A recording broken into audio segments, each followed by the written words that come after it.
So I just had a conversation with our founder, Nate Hake, who booked a 5-night luxury safari in Kenya using hotel rewards points. Now, typically a stay like this would be around $4,000 a night, but the only charge Nate paid for his entire stay was a $25 camera rental fee. Nate and I talk all about how he booked with points, as well as his experience on the Masai Mara, which is renowned as the birthplace of safaris. He saw everything from lion cubs to a zebra kill a couple hundred meters from where he slept, and 7 cheetahs, which, by the way, seeing even one cheetah is considered super rare, and so much more. Nate called this the single most memorable hotel stay of his entire life. And this episode isn't only for luxury travelers. We also discuss our past budget safaris, which are just as worthy of a trip. So whether you're planning to book a luxury safari, or you just want to know what it's like to stay at a luxury resort in the middle of the African bush, stick around for one of our most special episodes. Here's a 30-second teaser of our conversation. In the morning, and within 50 meters of the park entrance, there was a pride of lions feasting on a freshly killed zebra. Got to see 7 different cheetahs, which is a lot. So we saw a third of the Mara's population of cheetahs, and a lot of people are lucky to see even one cheetah. The lion, the elephant, and the buffalo are everywhere. These are open air vehicles where it's kind of like a Jeep, but you're in these like big padded throne seats. I had to put earplugs in just to be able to go to bed because the sounds of the jungle are so loud, all the birds and the animals, and you could hear hyenas cackling. All right, welcome everyone to the Travel Lemming podcast. I'm your host, Betty Hurd. I'm a senior travel writer and podcaster here at Travel Lemming, as well as a full-time flight attendant. So Nate, you booked a 5-star luxury safari hotel using points, staying at the JW Marriott Masai Mara. And interestingly, you visited this area several years ago when you went on a budget safari. And I'm sure these experiences were vastly different. So can you tell us about how those two trips compared? Yeah, so the Masai Mara, for folks at home who don't know, is one of the most animal-dense wildlife reserves in the world. So it's in Kenya. It is, if you've heard of the Serengeti, that's the Tanzania side of the same sort of ecological area. The animals don't know the borders.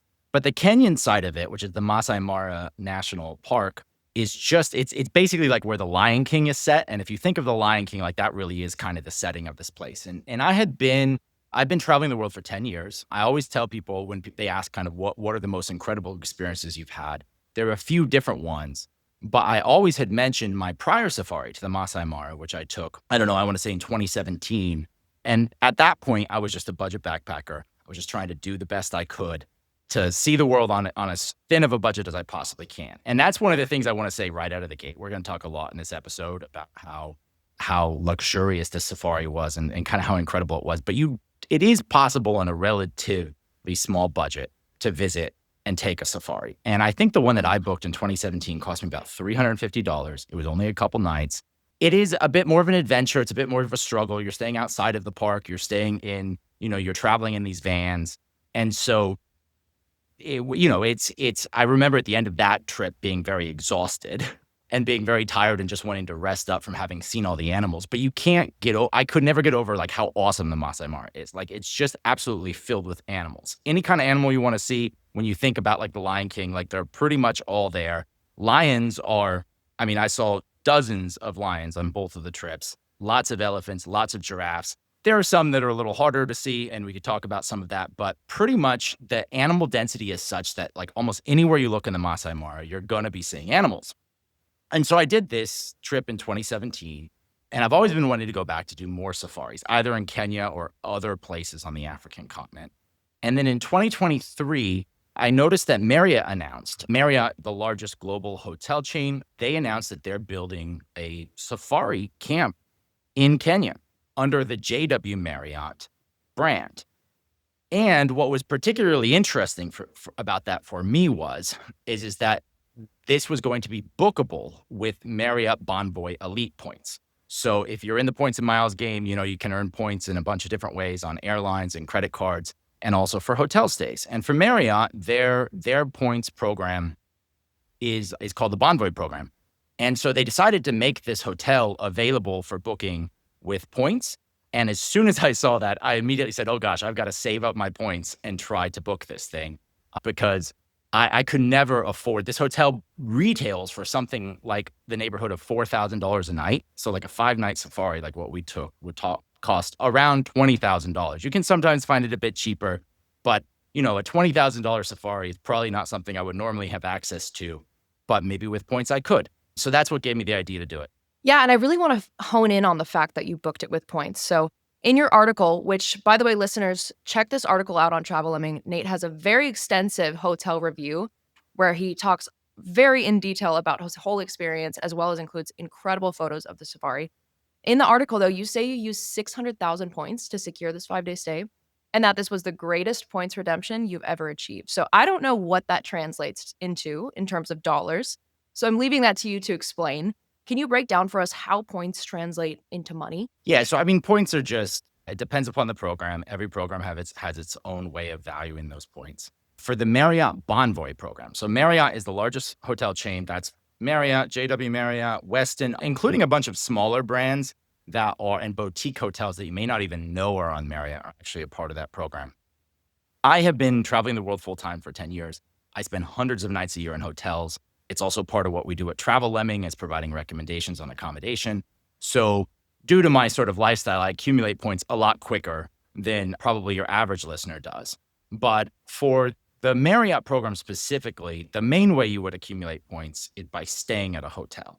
And it depends upon where you are kind of in the tiers of their loyalty programs, but you get anywhere from like 10 to 17 times the value dollar of whatever your stay is. So $1,000 stay might equate to 10 to 17,000 points. And then you could also use like a Marriott Bonvoy credit card to get an additional 6 points. So up to like 23 times if you're at the max part of those tiers.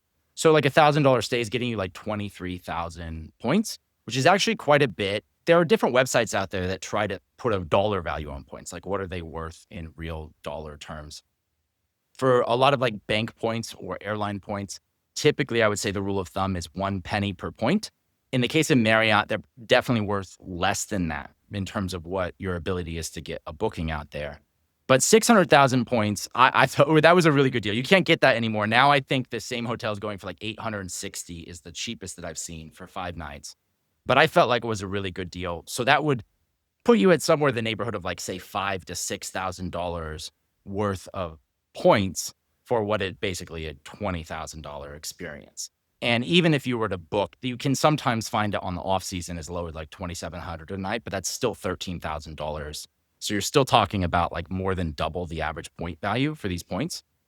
And you can't get this stay for 600,000 right now. It's going for like 860,000 points at the JW now. But back when I booked this in 2023, this resort opened in 2022 or in early 2023. I'm sorry. They announced it in 2022. I immediately began saving up all my points. I booked it.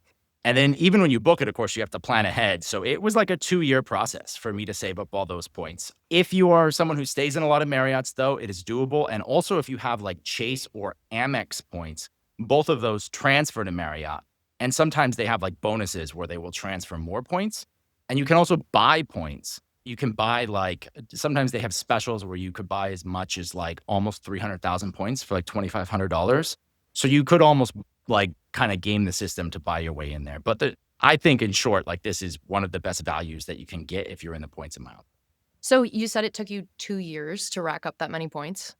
Yeah. I mean, you're a business owner. You're paying for a lot of things. You're staying in hotels all the time.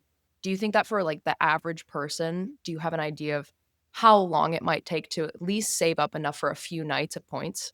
I mean, so you're going to need to stay in hotels a lot. Like there's really no way, like the only way you could do it is by transferring from Chase or Amex, which in general I wouldn't necessarily recommend. But I would say like you're going to have to stay in hotels a lot in order to really, really get that many points. But for like a business traveler, like there are a lot of people. I was on the plane here. I'm in Buenos Aires and on the plane here a week ago, I sat next to someone. He started talking about how he's lifetime platinum elite in the Marriott program because he stays in all these places. And he showed me how many points he had. I said, you know what? You have enough that you could go on this epic safari. And I was telling him about it and he was super interested. It's definitely the best redemption that's available. So you've got to acquire the points in the beginning, but if you can do that, you can also, by the way, you could pay cash. And I actually think we can talk, I feel like we probably get into the safari a bit, but I do actually think that it would arguably be worth the cash if it was like a honeymoon or something like that. Or if you're just, if you're just at that level of luxury travel that you can afford these kind of experiences, I think they deliver even on the cash rates. All right, so I want to get into your actual experience on the safari. So you arrive at the all-inclusive resort, and can you set the scene for us, how you got there, and just what it looked like, your room when you first arrived at the all-inclusive stay? Yeah, so the camp, in the middle of the JW Masai Mara Reserve are various different resorts, and this is just one of them. There are many other ones that you could go and you could research. They all tend to be on the luxury end because it costs obviously a fair bit of money. You're literally out in the middle of the savannah to get out there.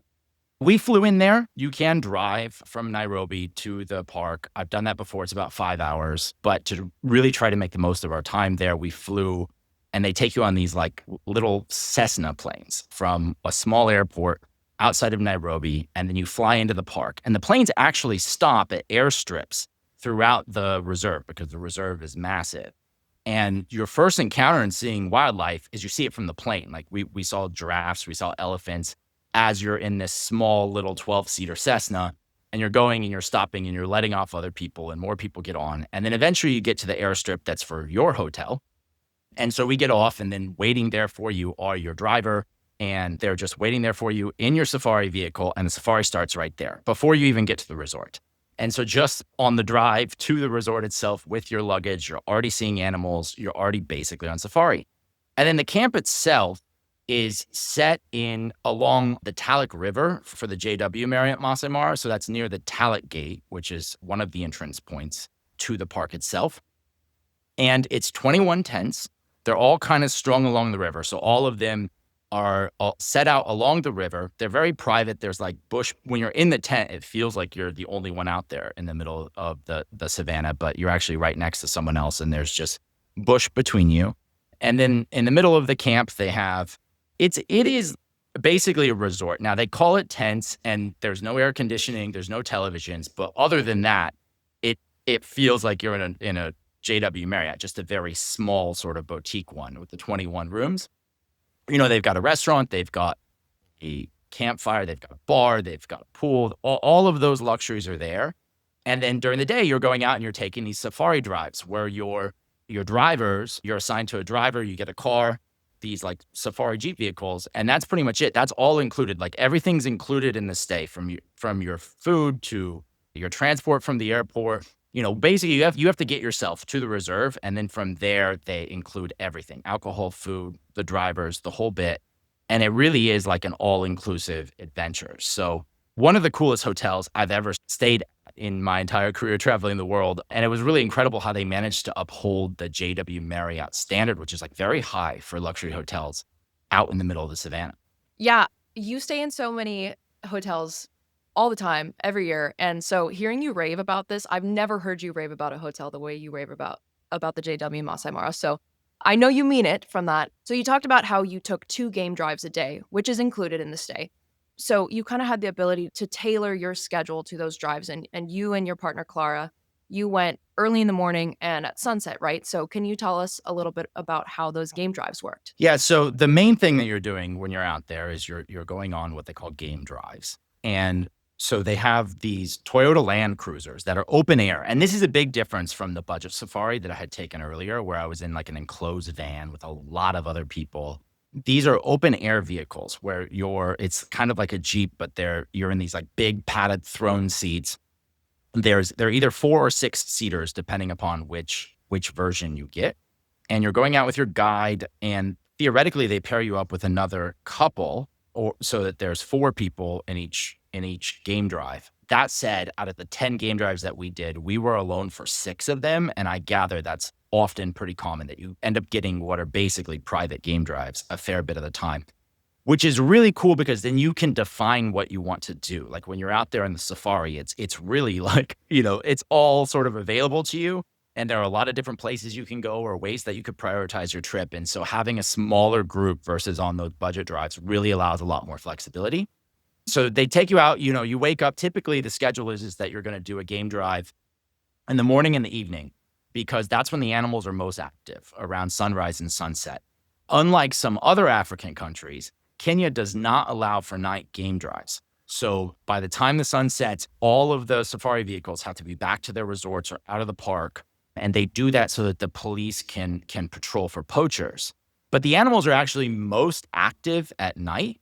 And so it also, it also kind of keeps the people out of the way of the animals in the evening. But it means that you're really wanting to get up at the crack of dawn, like even before dawn at like 5:30, 5:45, we're waking up, 6 o'clock, we're right up out at the front, getting some snacks from the bar, getting some coffee, and then we hop into the Land Cruiser, and then you're off touring around. And you can do that for as long as you want.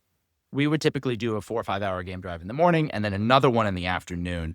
In the afternoon, right before sunset, it's really beautiful. It's like that's golden hour. I think some of the best photos came out at that time.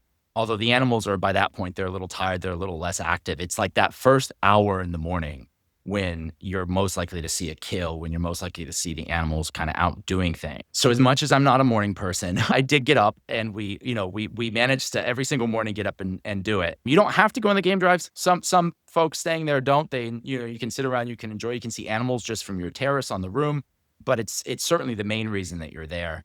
And you also, by the way, you could go out instead of doing it 1 in the morning and 1 in the afternoon, you could do a game drive for the entire day. And some people did that. And then in that case, they will bring food out for you and they'll set up like a bush meal for you. You can eat your breakfast out on the open savanna if you wanted to. We typically would come back to the resort, spend a couple hours resting up in the heat of the afternoon, take a nap, that sort of thing, and then go back out later in the day. But it's one of the great things about it is there's such a high staff to guest ratio. It's like almost 3 staff members for every guest. And you have your own driver. And like I said, even though we were paired up with another couple for a few of those drives, a lot of them were private. And so you have total control over what you want to do and how you want to, when you want to go, where you want to go, how long you want to spend out there. And that really takes a lot of the pressure and the stress of doing a safari and turns it into more sort of a vacation. So I like to say my first safari, which was a budget safari, was very much an adventure. And the animals don't care how much you're paying. So it was great to be able to do that. The value of the second one is that you really have that at this luxury safaris, you really have a lot more control. And you also have I just think like every aspect of it is enjoyable. I mean, you're taking drinks with you. You've got a fridge out there. They'll bring food for you. Everything's just, thought of, they thought of basically every detail in terms of Yeah. making your drives as comfortable as possible. No, it sounds incredible. And you're right. The animals don't know how much you paid. And you talk about that in the article, which is very true. And I did a budget safari in South Africa back in 2019. And it was very similar to how you described your budget safari, where it's like a bunch of people jam packed into more of like a big bus van thing, which was still incredible. But we definitely had no freedom to choose when we were going or where we were going or what we were looking after. It was like, this is the set route we're taking. This is the time you be there. If you're not there, we're going without you. So the fact that you just get to like tailor these days exactly to how you want to live them is so nice. And, that's kind of the point of going on a luxury vacation is having that control like you talked about, which is very awesome, especially when you're in such a unique environment like this. So I want to talk more about the animals you actually saw. You did talk about how you saw all but one of the big 5. Can you tell listeners what are the big 5? And just talk a little bit more about all those awesome animals that you got to see on your drives. So the big 5 are sort of a checklist of animals for African safaris that, I don't know, for whatever reason, it's become popular to try to say that you could get. They're not even the most rare animals, and they're not necessarily the most sensible list. But the list is the lion, the elephant, the leopard, the rhino, and the African buffalo. And yeah, it is odd because there's the thing, at least and I guess it depends upon across all of Africa, in different parks, you may have some parks where there are more rhinos or where there are more lions. In the Masai Mara, 3 of those, like we had saw within the first day. The lion, the elephant, and the buffalo are everywhere. Like you're really, it's not hard at all to find any of those 3. It's really just the leopard and the rhino that are difficult to see. And on my prior safari, I had seen the leopard, but I did not ever find a rhino. This time around, we did find a rhino. It took us a while. It was far off. We had to use the binoculars to even be able to see it. I've got a photo we'll put up on the screen. So that was cool to finally see. Like I've seen all 5 of them across the 2 safaris, but we never did find the leopard. And it just depends, it's every safari is different. The animals aren't performers. Like they come out when they want to come out. In Kenya, the drivers are really supposed to stick to the roads, which is different than some other African countries where there's more permission to go off roads, but this is part of their conservation efforts there. And so if the animals aren't coming close to the roads or the areas where you can drive, like you just may not see them. And you kind of have to be comfortable with that to some extent.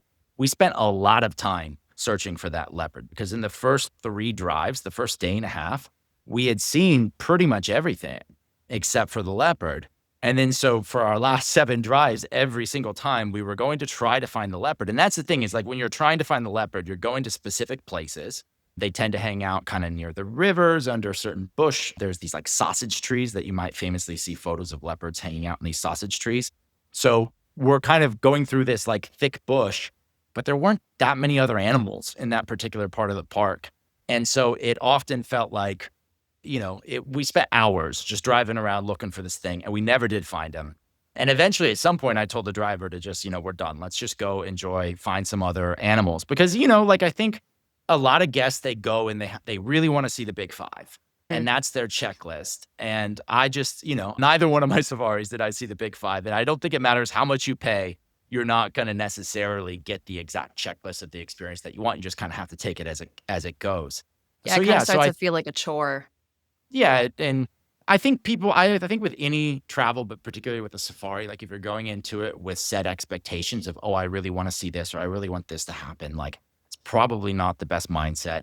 A lot of people were really focused on other guests were really focused on trying to find particular types of experiences, especially people for some reason really like to see kills where a predator kills another animal. Like people really like to see that. And I don't really share that. One day we pulled out in the morning and within 50 meters of the park entrance, there was a pride of lions feasting on a freshly killed zebra. This is like dawn in the early morning light. And the other vehicles from the camp were all kind of gathered around watching these lions go to town. And I mean, it was a brutal sight, like blood and this is, this is Mother Nature. And the kill had already happened, but people really want to see like the kill as it happens. And by the way, this went down like a few hundred meters from our room while we were sleeping, probably when they did this kill. So that's pretty wild to think about. But we only watched for like 5 minutes and I said, okay, this is enough of this. Like my stomach was starting to turn, but boy, everybody else from the park, was as we were leaving, you could see all the other, because the drivers, they communicate via the radio about where there's something. And so then all the other drivers from all the other resorts are immediately like descending on the entrance to the JW because they all heard that there's a lion kill there and they all want to see this. So I think probably a lot of listeners are going on a safari. You probably do want to see a kill. Like a lot of people think that's really particular. Another thing that we did see that was a priority for us was cubs. So we saw lion cubs. Saw a mom playing with a bunch of lion cubs and they're obviously really cute. Yes, I saw your photos of that. Oh my gosh. And for listeners on YouTube, we're definitely going to be posting these photos so you'll get to see those. But if you are just listening on Spotify or Apple or wherever you get your podcast, make sure you look at the article after this so you can see all these incredible photos. The baby lion cubs are one of my favorite parts of that article. And on that topic of taking photos too, one of my favorite aspects of your whole journey was the Canon photo studio. And as someone who grapples with lugging my bulky camera equipment with me on all these trips, I love that you could rent professional camera equipment from the JW Marriott. So you could get like whatever you needed for such a low fee directly from the hotel and they would send you your photos after. So tell us a little bit more about that perk of your stay. Yeah, I mean, I was actually, before we left, a couple months in advance, I was like, man, maybe I should get a proper telephoto camera. I used to have one. On my first safari, I had one. And then lately, they say the best camera is the one you have on you. And for most purposes on travel, I mean, actually, most of the photos I take these days are just shot with an iPhone because the cameras have gotten so good and we can only display so many pixels on our website anyway. We're not displaying the high-res versions because it would take too long to download. So typically, I'm just using my phone. But one of the situations where you definitely do want that telephoto lens is on a safari because you've got these animals, they're kind of off in the distance and you're just not going to be able to capture them the same way with your phone. I took a lot of the photos with my phone, but for those really nice, cool close-ups, you want a telephoto camera. And so at the JW, they've got it's like a Canon sponsored tent that is a photo studio and there's a photographer who's in there. And for $25 for the entire length of your stay, it's almost like a trivial amount in relation to how much this place costs. But for $25, they'll rent you out a Canon camera. And so I got a Canon R6 Mark II, I think it was called. And so that's like a $2,000 camera. And then plus like $1,000 telephoto lens. So you're out there with like $3,000 plus worth of equipment. They had better stuff, by the way. Like I didn't dwell on that, but they had a variety of different things. And you can just take that out. They give you a bag, they give you everything you need. They preload it all. Like it's ready to fire. It's ready to click and go at the minute that they give it to you. And then when you're done with each drive or whenever you want, you just take it in and they will process and edit the photos for you. You can go in with them and I did that once and we would kind of edit some of the photos together. They would also give you some photography tips for how to take better photos on your next drive. And then they would just edit them all. And at the end of your stay, they literally just airdropped me all the photos. And that was it. It was the easiest photography experience I've ever had. And again, that $25 also was the only charge that I had from the resort at the end of it all. It seemed almost absurd to have such an incredible experience for 5 days. And in the end, it's like, oh, you got to pay your $25 and that's it. That is amazing. And like you said, that's $3,000 worth of camera equipment. For me, I don't want to travel with $3,000 worth of any equipment. And the fact that they give you this whole setup and then do all the work of downloading it and sending it to you for $25, that's like reason enough to me to go and book this stay. It sounds incredible. And it's so convenient, and especially for something like a safari, you want to get great photos. And some of the animals are quite far away, and you talk about the telephoto lens, which telephoto lenses are almost always more than $2,000. So you could see stuff from very far away, which you talked a lot about the cheetahs. And the cheetahs are kind of more elusive in the Masai Mara, correct? And yeah, could you tell us a little bit about how many of those you saw? Yeah, so I mean, we say that we call this our cheetah safari because you never know what the Mara is going to give you. Every time you go, you're going to get something different in terms of the experiences with the animals. That's how Mother Nature works. And for us, we didn't get to see that leopard. We didn't get to see the big five, but we got to see 7 different cheetahs, which is a lot. Like we talked to a lot of people at the camp when we first got there who were leaving, and that cheetah was the only animal they never got to see because the cheetah population specifically in the Mara are starting to decline over the last couple of years. There's only so many breeding females. There've been a couple incidences of groups of cheetahs that have been like killed by crocodiles or by lions. And the guides actually they know the individual cheetahs because there's only so many of them. I think it's there's 22 at the time that we were there. And so we saw 7 of those, which is incredible. So we saw a third of the Mara's population of cheetahs. And a lot of people are lucky to see even one cheetah during their entire stay. We saw a couple of cheetahs that we saw them we saw one, and then there was another one that was almost a kilometer away, and it approached the first cheetah. And that was really cool to see the interaction of the two of them. They sort of went back and forth. I'll put some video up on the screen where one cheetah kind of comes up behind the other and is sniffing around on it.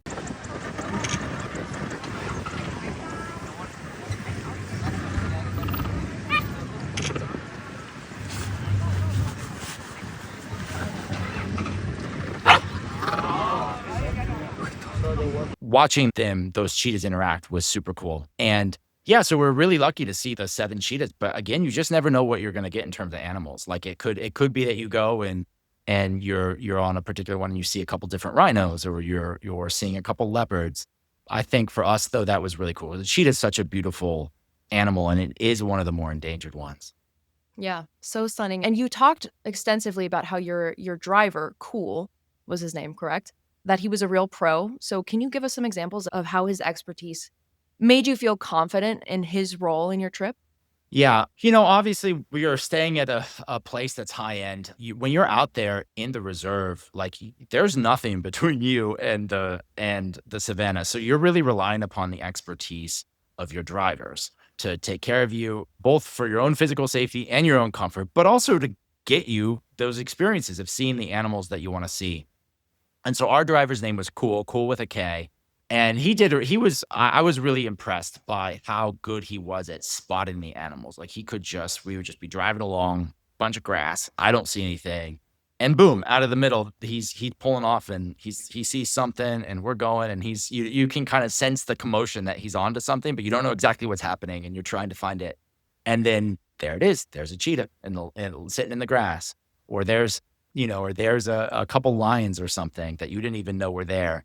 And so the experience of the drivers really is something really cool. And I know at the JW, they told me that I think it's 80% of the staff, including the folks back at the reserve, are from the Maasai people, who are the local people in that part of Kenya. And so they grow up in this land kind of knowing this. And so they've really gotten some of the best drivers, I think. And that really made the experience a lot. I can't say enough good things about the staff generally, but particularly about our driver at the JW. Yeah, yeah, and who better to be your guide than someone who was born and raised there? And you talked about how there were times where a whole group of people would be chasing, a few elephants, and that cool would turn around and go back and find like this tiny little section where there was a cheetah in the grass that nobody else saw, right?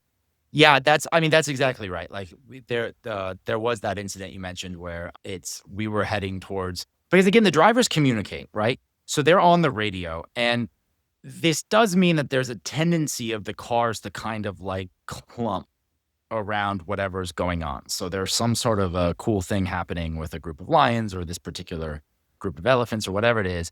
And the drivers communicate on the radio, word gets on the radio, and all the other drivers kind of go to the same spot.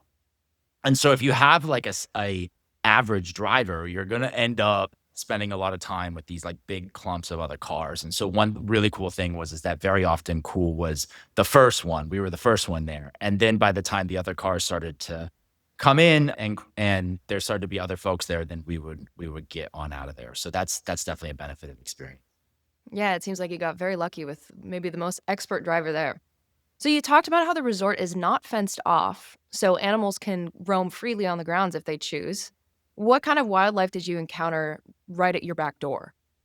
So when we're talking about being back at the resort itself, yeah, so there is no fence. So you're up against a river. So a river forms sort of a natural barrier, and there's a bend in the river. So like some large portion of the entrance is this river that blocks off most animals from entering, but like baboons and some other animals would get up that side of that river and up into the thing. The staff told me that there have been cases of elephants coming into some of the tents, like tent 1 and 2, that are on the other end of where we were. We were in tent 19 out of the 21. But we were as in tent 19, like we were almost at the end of the line. So we had quite a bit of a walk just to get to our tent from the main camp. And at night, they would insist that you had to go with a Maasai warrior who was an escort and would go with you, because like you could hear hyenas in the evening sometimes off in the distance. And so they would make sure that you were with someone in the dark in the late night and in the early mornings when you were walking back and forth. Just, in general, the animals are more afraid of humans. Like we're at the top of the food chain, and that's true across the board. So you don't need to be overly scared about it, but it is open. It's open to the elements, and the animals can come in. I mean, we saw lots of baboons coming in and out. We saw mongoose. And like I said, those lions that day, they killed the zebra. I mean, that happened just on the other side of the river. Right, like 100 meters from the entrance to the resort, Yeah. right? Yep. And you said a baboon left you a gift by your jacuzzi one day. Yeah, he used the restroom on our jacuzzi. And so, we saw the baboons coming quite a bit, like playing around. And that was really cool watching them, because you could see them there. I mean, there were dozens of them, and you could see them from across the river just as you were sitting out in the afternoon when we were passing time between drives. Yeah, so you definitely do get to see, even without leaving the resorts, without leaving the resort itself, you're already in the Masai Mara when you're there. And that's one of the really cool things about staying in one of these luxury places, is that you have such a privileged location. Yeah, how nice. He left you a present from the savannah. Yeah. Well, and talking about how there's somebody to escort you through the grounds, obviously they're focused on safety for their guests. And some may know that there was a recent and pretty aggressive flood at the resort in early 2024, and it definitely shook up the Marriott family. So can you kind of talk about what happened with that flood and maybe some of the improved protocols that have been put in place since that event? Yeah, so I mean, I obviously wasn't there for this, but my understanding is that so I went in summer 2025, but the prior year, so only the first full year that they were open, there was a generational flood in that part of the Mara, where the Talek River rose to levels that like hadn't been seen in like 100 years. They call it like 100-year flood. And So to some extent, it was just like bad luck on this resort. This happening so soon after it having opened. But there are accounts, there are stories online about this that you can read in accounts from other guest members. Most of them were kind of like put off in a staff area and were taken care of. There was one couple there that had to stay in their tent because their tent was like entirely flooded and they couldn't get to them until the next day. So you are out in the middle of the savannah there. You are exposed to the elements. After that, they put in place a bunch of measures to prevent that from happening again. Even if you did get so unlucky as to have a flood at that level, the side of the riverbank, they fortified it. So now there's like rocks all the way up. So there's like a whole series of rock fortifications. And then like when you check in, they have life preservers right there in the tent for you. And at first I was kind of confused, like, why would I need a life preserver in my tent? But that's why, in case that were to happen again.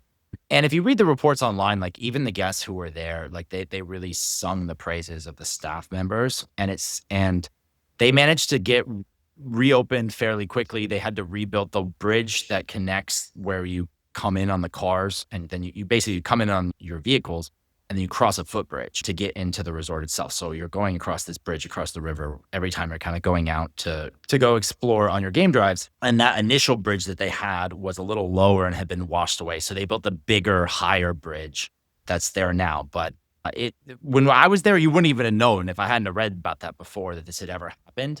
But yeah, I mean, it's luxury. Like they're taking care of everything for you, but you very much are out there in the middle of the wild. Yeah, well, it's good to know that they've improved the structural integrity of all that and improved their safety protocols. Yeah, I read that one of the tents even washed away, but it was unoccupied.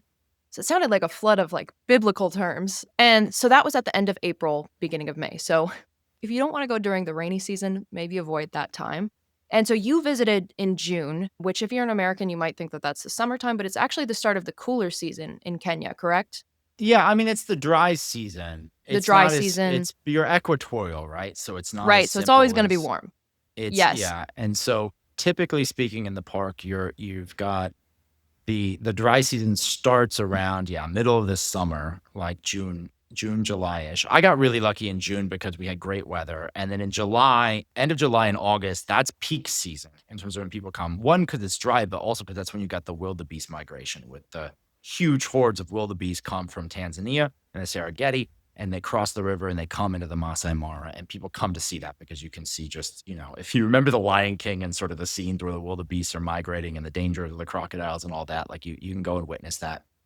And the new resort that they're building, the Ritz-Carlton, is like on that river. But anyway, that's peak season. It's a lot more expensive to go during that time. June was a nice time to go because we didn't have hardly any rain and it was still pretty cool and pretty dry out there. I mean, the Mar is at high elevation. Like you're really actually quite high, even though it's flat, like your elevation's very high and you are equatorial. So it's a bit of a weird climate there. Yeah, you said it was pretty cold in the mornings, right? Like you guys had to be bundled up. Yeah, in the evenings, it gets really cold, and it'll get really hot in the middle of the afternoon. So you've got the full range of temperatures in the full day. And so at evenings, like there's a heated padding in your bed, which, you like a lot of blankets that you need to really feel that. And you get up and immediately, like you're just feeling chilly. You get into the vehicles and they've got these like flannel blankets that you can put on to keep you warm while you're out there. And then as the hours go on, by 10, 11, 12, it's getting warmer. And by like midday, boy, you want to be in shorts because it is hot. And so you've really got to dress for layers when you're packing there for sure. So we touched a little bit about safety at the resort, but we didn't talk about it on your drives. And I know in your article you mentioned that there were a couple of moments where you may have even felt like a little bit scared or at least very uneasy with how close you were to the animals. Can you talk more about the aspect of safety on the drives? Yeah, I mean, look, like I don't think so far as you may have seen, there's some videos that have gone viral on TikTok of animals that have attacked safari vehicles. Those are almost always in other countries, in Botswana and South Africa and Tanzania. In Kenya, it is a much more regulated sort of place in terms of you can't go off road and that sort of things. And the animals, the first time that we pulled up to see the lions in this open air vehicle, I freaked out a little because there's like 7 or 8 lions within a few meters and just natural instincts kicked in. I'm like, man, I don't, no, thank you. Like, let's like and everyone else in the car wanted to, Clara wanted to get closer and see the lions, and our driver wanted to, like, there was space on the road where we could pull closer. And I was a little freaked out, to be honest with you. I came to learn. So the thing is that the animals, they don't even recognize you when you're inside of the vehicles. So although you're totally open to air and they could theoretically just jump right in there, they view the vehicles as a single unit.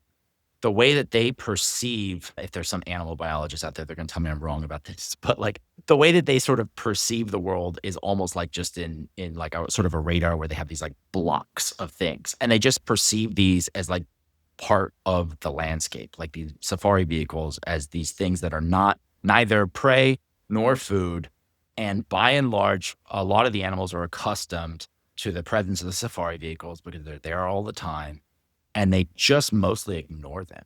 Like, unless there were a couple times we saw some other vehicle drivers who were getting a little too close to the animals, or they would get between two animals that were having an interaction, and that would kind of annoy the animals. But in general, they seem to just ignore the presence of the vehicles entirely. And so actually it is quite safe as long as you're in the vehicle.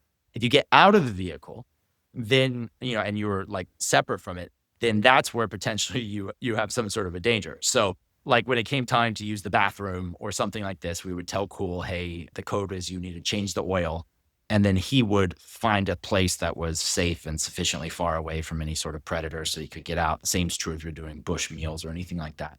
Although even still, you weren't that far. Like, the one time we got out to take a photo in front of a tree, we were only maybe a few hundred meters from some lions. But they, again, the guides are super experienced with this, and they're very attentive to this. So in general, like, even though it felt like, you really do feel like, for me at least, you feel like you're right up in there. A lot of the other guests didn't seem to mind. I mean, you see people in the other vehicles driving around, and they've got their Aperol spritzes, and they're having a time, and they're partying in the back, and they just want to get as close. They want to see, they're there to see the rumble in the jungle, and they want to see a kill, and they're not at all scared. So I think, I think it probably, if we didn't see many children, and I think only one child our entire stay at the JW while we were there, I would certainly want to make sure that I prep my children for that if I did bring kids. But in general, this isn't a place where people bring a lot of children. Yeah, I was gonna ask you about that. You only saw one kid the whole time. Did you see any Yeah. children at your resort, or was that, like, That just was at the resort, yeah. okay. You'll see them sometimes in the other vehicles that you're driving past, but it's like you're spending so much time driving, and it's far, and it's difficult. I think kids below maybe, like, 12 probably aren't gonna appreciate it as much as, even though they appreciate seeing the animals, like, I would just I don't know. I think Yeah. unless you're a really adventurous family and you have really experienced, one of these families that, like, travel the world full time and their kids are used to this sort of stuff, it's the market that they primarily cater to are couples. Like, Yeah. almost everybody at the resort was a couple. There were a couple groups of friends that would come, but by and large, it's couples. Gotcha. Good to know. Well, and thank you for touching on that safety thing too. It's good to know that the animals kind of just see you as one humongous vehicle, which I'm Yeah. sure those who are maybe a little apprehensive about taking a safari would appreciate hearing. Well, now I want to kind of switch gears and talk about quality at the resort. So I think many people, when they hear all inclusive, probably equate that to watered down provisions. So tell us about the quality of the food and drinks during your stay, and whatever other small amenities that you might want to touch on at the resort. Yeah, I mean, look, everything you wanted. When they say all inclusive, it really did include everything, including your game drives. I mean, you've got to get yourself there. You've got to pay the national park fees but not that doesn't go to the resort. That goes to protect the animals and fund the park. But your payment to the JW was like, there was almost no talk at all of money the entire time that you're there. And it included food, drink, everything you could want. There were a few, like, premium items, like really premium liquors if you wanted to buy, like, a really expensive bottle of something. But in general, like, there was alcohol everywhere. There's a gigantic mini bar just in the room that's filled with all kinds of food, bunch of different drinks. They had, like, 2 giant carafes of gin and whiskey that are sitting there. You could order room service, that's included. You could go, there's a main restaurant. There was only one restaurant because it is small. There's only 20 tents there. There's only like 40 guests at a time staying there. But that restaurant actually served quite a variety of different food. The head chef was one of the few non-Kenyans. He was an Indian, and made fantastic Indian food. So Clara ended up eating the Indian menu pretty much the entire time we were there. They also had a Chinese menu, and they had Western food, Italian food, and then they did a couple Kenyan nights where they would show you the Kenyan food as well. It was all really high quality. They grow a lot of the food there on site. They have a giant garden Really? on the backside of the resort. And so they would you would order peppermint tea and they would go and they would pick you some peppermint.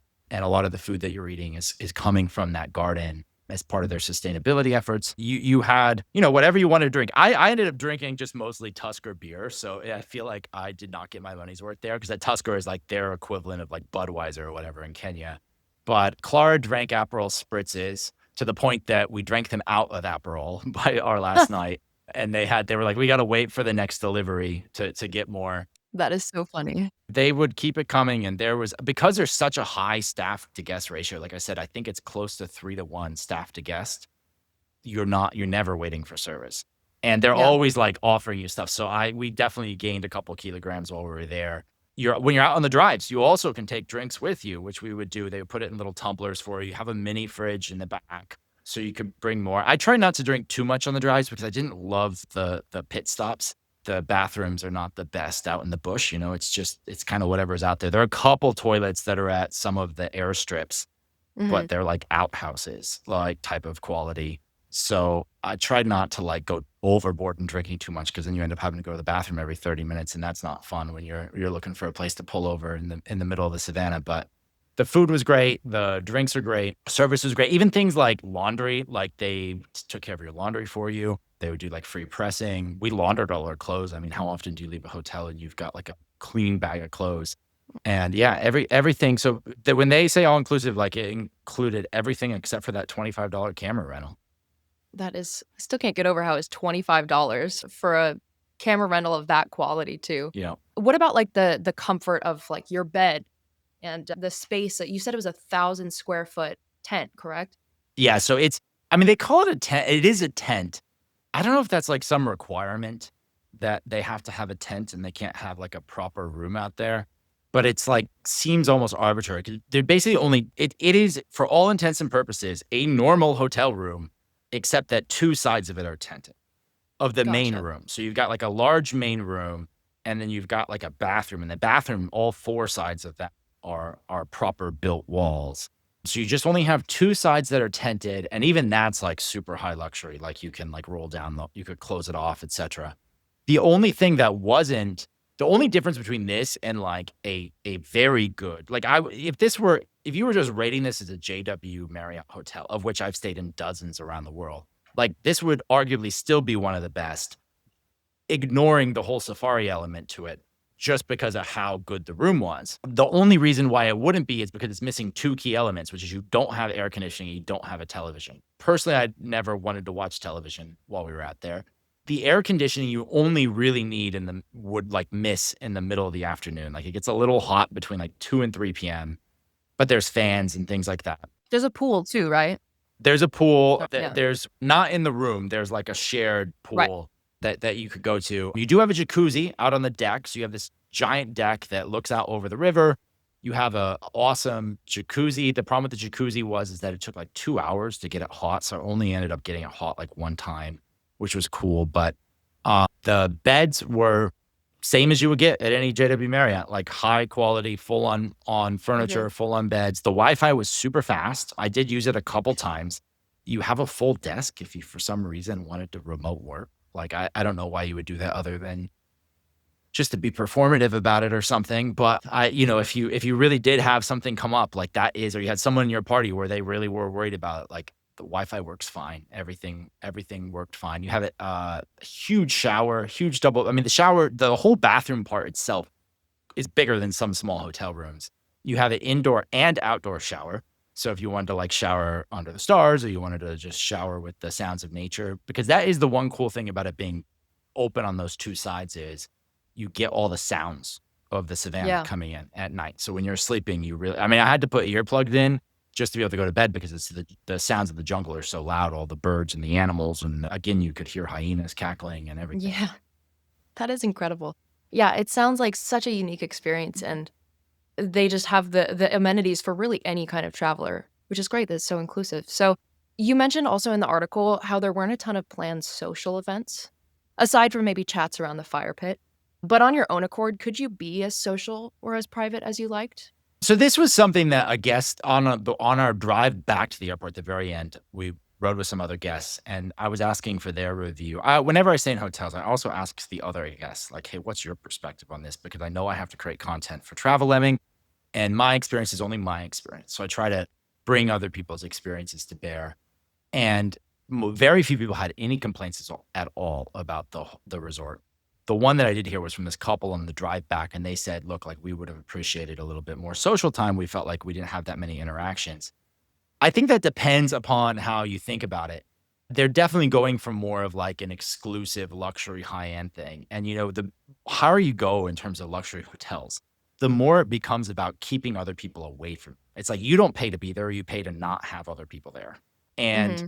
so I think if it's like if you're someone who's like a more budget traveler and you're like looking for like going out with a group or going to a hostel or that sort of thing, like luxury travel just maybe isn't for you to begin with. With that said, you're spending like 5 days out there, and this couple did sort of feel like they wanted to have like a little bit more interaction. I didn't feel that way. Like I met other couples, other people just fine, especially at the bar. They would have those sort of evening campfire things. But yeah, I mean, you would, and also you would. We did meet this Chilean couple that we shared 4 of our game drives with, and they were super cool. And it was great to chat with them. They only spoke Spanish, which I'm assuming is why they paired me and Clara. Clara's from Argentina, and we primarily speak Spanish. And I'm assuming that's why they paired us. So it was actually really cool to kind of share those drives. I mean, I think at the very high end, like if you talk about like the Ritz-Carlton, which is the new one that they're opening, one of their big benefits to justify their additional cost is that you get these private game drives. And that's really cool because you have all the flexibility of choosing where you wanna go. But then I actually did think just having those 4 drives where we were with someone else was still kind of nice because you did have someone else to talk to. I mean, for 5 days, you're out there and you're pretty much just talking to the staff, and you can't go anywhere else. Like, there's where are you gonna go? You're out in the middle of the savannah. So, yeah, some Yeah. people had that experience, I think, but I thought it was super fun, and I enjoyed. They also had other things that I didn't take advantage of, like, you could go on a tour of the local Maasai village. You could do if you wanted to get other spend things other than doing game drives, but we were primarily there for the animals, and when we weren't with the animals, we were trying to rest up. Yeah, and I feel like if you are staying at a luxury resort, you're really paying for that exclusivity. So I think most people do, like you said, want to be on their own and have everything to themselves. But I get why if you're a very social person, you'd probably want to see more people. But like you said, even when you did have to share it was with 2 other people, right? And if you did opt for the private game drives, it was like an additional 450 a day, right? So you could pay an additional $450 and get per day and get your own private game drive. I Right. wouldn't advise unless you were, like, really intense on doing that, I wouldn't advise anyone to do Yeah. that because we ended up getting half of our drives Right. alone anyway, but So I want to talk about maybe the ethics of safaris. I know a lot of people think about this when they think about booking a safari, if it's ethical. So did you ever feel like you were infringing on the natural environment by staying at this resort? I mean, of course, like human presence at all in Mother Nature is a bit of an infringement, right? And I think it's Right. important to remember that it's like we're not naturally a part of that ecosystem. I mean, we are to an extent, right? Like the Maasai people are rather because they live there. Like those, then they've lived there for a long time.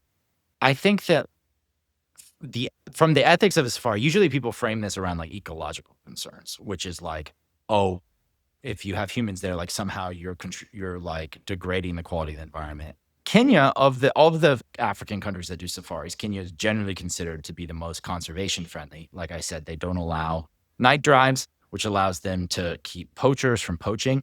They don't allow poaching at all, which is different than, for example, Tanzania, where they will sell licenses for people to go out and hunt, big game animals. And they're very restrictive about like only allowing you to drive on the roads and things, which I heard some of the other guests complaining about because they had been on safaris in South Africa or Botswana or Tanzania, and they were used to be able to go off road and kind of chase the animals wherever they want. So if you're concerned about the ecological sort of impact of it, definitely Kenya is the most friendly of the countries to start with. The other thing I would want to really say to people is like, this is how they protect the Mara through tourism. this is how Kenya is able to have this huge chunk of otherwise economically valuable land and set it aside and take care of making sure that they're protecting it and they're protecting all these animals who are subject to poachers and other things. And, you know, I guess maybe it would be a helpful exercise would be like, think about the alternative. Like, what is the alternative for this land? Are we going to go as as non-Kenyans and go to the Maasai people and say, hey, you have all this very rich land that has a lot of value to it, but you're not allowed to use it at all. You're not allowed to make economic use of your land. As the Maasai people who have a much lower GDP per capita than us as foreigners, but because we care about the animals, we're going to tell you that you're not allowed to make use of that land. Like, that doesn't seem particularly ethically good either. Right. If nothing were to be done, what would happen is that land would get used for agricultural purposes. And even still, like, we saw that when we were there. When you're on the edges of the park, like when you're driving around on the edges of the park near the gates, you see farmers and or ranchers out there with their animals, like in groups. And sometimes you would see like literally like children who are like 10 or 11-year-old boys who are like circling around a group of cattle, not that far off from large game animals. Like, you could also see in the distance giraffes and elephants. And they are there protecting them from predators, from the lions and from the other predators. And so, the agricultural use of the land is coming up and they're competing with the animals for this space. And so if you didn't have tourism to fund the conservation and protection of this land, you would have more of that. Or the other alternative that some other African countries have had is that you could just develop the land entirely and like just let people move in and people would sell off the land and people would move in.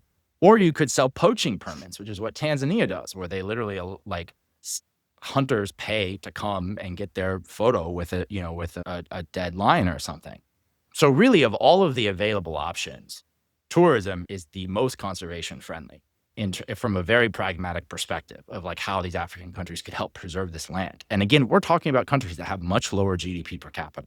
So I think any alternative, like if you're against safari tourism, like I think you've got to give some sort of an alternative for what you would do with that land. And I don't see any alternative that is respectful of all of the things that I just sort of laid out. So I think that like doing it this way, you hope that these reserves with time, that they get better and they lessen the impact. And there's now a push towards more carbon, like lower emission vehicles. We saw another resort that actually has all electric vehicles and is like the first resort to have that. So hopefully that becomes more of a thing. Certainly that they're very conservation minded there. So yeah, of course you are to some extent infringing on the animals when you're there. And this is also, by the way, one reason why they charge a lot for you to be there. You have to pay $100 a person per day during the low season. And during the high season, that's $200 a person per day. So for two people, it's $400 per day that you're paying to fund this reserve. That's like quite a lot. That's like probably more than most people would pay for their entire vacation, right, to go there. And so this is what supports it. Yeah. All very good points and great food for thought. And for those listening who want to go on a safari and don't yet know what country they want to visit, let this be a reminder to do your research and play your part in supporting programs that are there for the animals. I mean, we've just talked about this kind of ethical, ecological aspect of going on safari, but I think it's important to emphasize conservation-focused safaris that promote ecotourism because these community efforts are essentially funded by tourists like you and me. So thank you for all of that, Nate. I appreciate your insight there. And you just touched briefly on the daily cost of entering the park. So I want to circle back around to the other fees and taxes that you paid out of pocket outside of what you paid for with points. Can you kind of go over some of the fees to round out the full cost of your trip? Yeah, that's the thing. Like when I say it's like it was free with points, and I do that with air quotes, Right. because the points obviously have a cost to themselves. And if you're not paying with points, this is going to start. The cheapest rate would be $2,700 a night, and average is about $4,000 a night. But even beyond that, there are additional costs. First, obviously, you've got to get yourself to Kenya, and that's not cheap. So you got to fly into Nairobi. Then the flights from Nairobi, Wilson Airport, which is a small airstrip, to get to the park were like $450 each. So over $900 for the two of us. just to fly there. Now, you could save money by taking a bus or something, but then you're going to miss the first and last day. And I wanted to spend more time out there. You have to pay those park fees. So one thing about going in June was it was only $100 each. So we went out, we actually had to pay 6 days worth of park fees because even though we were only there for 5 nights, they charge you every time you do a game drive. So the first night we went in the evening and the last night we went in the morning. So that's 6 in total. So that's $1,200. If we were to go even just like a couple weeks later in July, that would double. So it'd be $200 per person per day. So that would have been $2,400 to pay to the park. I also paid tips. I did not find very good. You're supposed to tip on a safari. I know that from my prior safari. I ended up spending about $900 in tips across all the staff. Cause again, like there was 3-to-1 staff ratio. Like so many people are waiting on you hand and foot the whole time that you're there. Your driver, like cool pretty much the entire time was with us for an entire week worth of his work.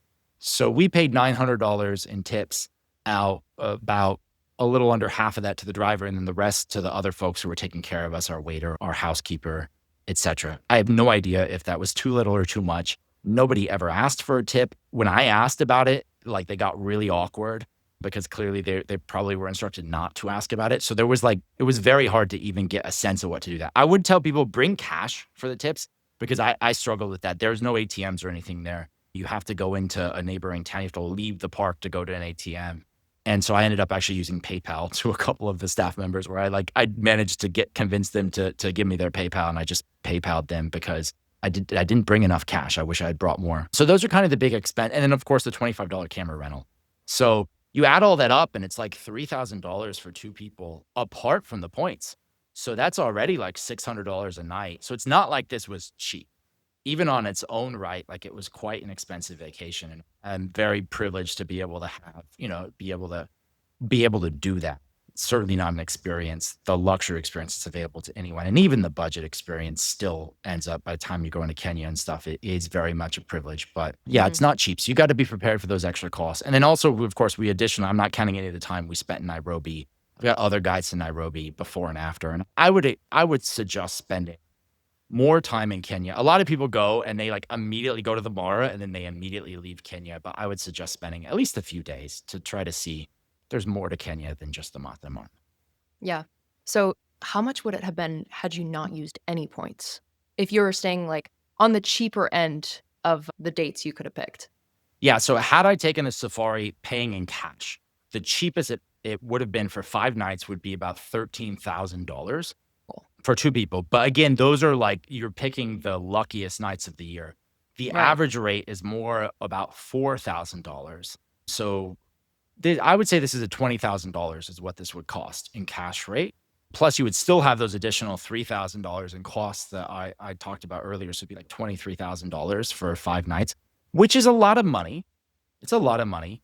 But for something like a honeymoon, or if you are a luxury traveler who that's your budget because you're lucky enough to have that as your normal travel budget, no question they deliver. They deliver on I would even like, I would consider it probably worth it, like at those prices, considering what they've done. I mean, I've never stayed in a hotel that's this expensive, but I've also never stayed in a hotel that takes you out to visit lions either.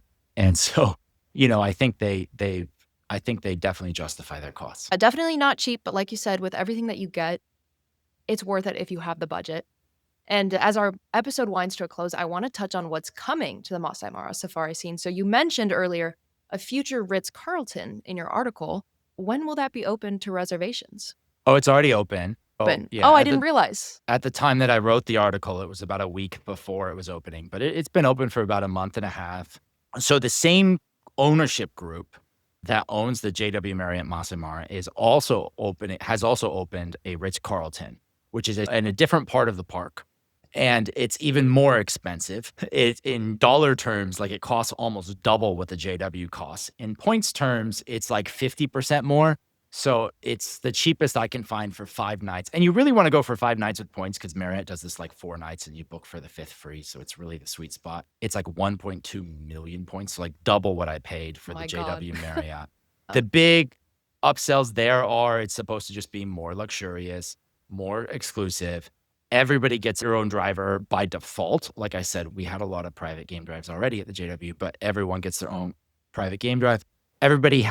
It's also over a river, and it's over like the main river where the wildebeest crossings happen. So if you're there during July, you could potentially you're like right there in the middle of the Great Migration. That you have like a private pool in your tent right there. The tents look even bigger, even more luxurious. I don't know. I kind of struggle to see how they're gonna one up themselves.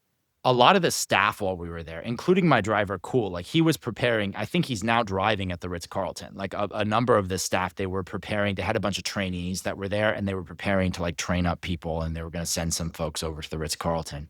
So there's now a second one open. My understanding, and I haven't been there since they've done this, but that they will allow like folks from the Ritz-Carlton and from the JW to stop at the other one when you're out on your game drives. So that could actually be really cool because that could help solve part of that like bathroom problem that I talked about earlier, because now you could like drive, and instead of having to go back to your hotel, if you're in that other part of the park where the other one is, you could stop there and have maybe a bit of a lunch, a bit of a more comfortable sort of experience, and then get back out there. So I think that's potentially really cool.